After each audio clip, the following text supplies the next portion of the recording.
Morning, Steve Free in Chicago with the morning grain comments. Prices for corn and beans are lower overnight. A couple of reasons. I think the USDA raising the soybean crop ratings surprised the market, and I think that offers some resistance to the beans. I also look at the 2-week weather forecast, and both models are somewhat in agreement with some rains across the northern and eastern areas and not a lot of hot temperatures. So there's not a lot of weather-wise that may deteriorate the crops from where they are right now. USDA said that 61% of the corn is rated good to excellent versus 62 last week and 76 a year ago. We saw some crops decline in Iowa, North Dakota, and South Dakota. And it's interesting that if you look at some of the models based on ratings, it might suggest a 168 yield. Now, there was one crop scout that went out and looked across parts of the western Midwest and was disappointed in Iowa. Thought there were some really good crops in Minnesota and northern Illinois and Wisconsin, and was disappointed in the South Dakota crops. His yield right now is 163.5. In the beans, USDA estimated the crop 59% good to excellent versus 57 a week ago and 72 last year. We saw improvements in Illinois, Arkansas, Ohio, Wisconsin, and Indiana, and the ratings would suggest yield of 47 versus USDA's 48.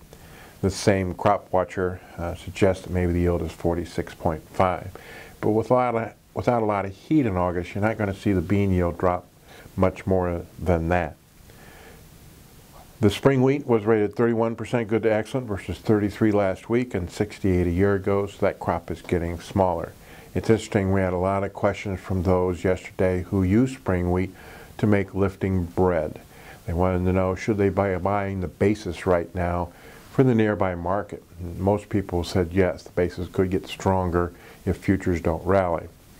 Looking out to 2018, especially the last half of 2018, they said, should we start buying futures to cover our needs? And our suggestion was no, wait and see if the prices go lower. We also note that from a winter wheat harvest perspective, 88% of the crop is harvested versus 88 a year ago. We should get the June U.S. soybean crush today.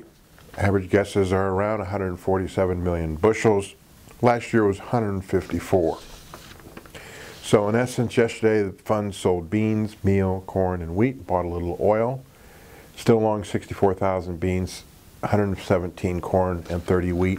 The market is suggesting that we should take more weather premium out of the corn and soybean market.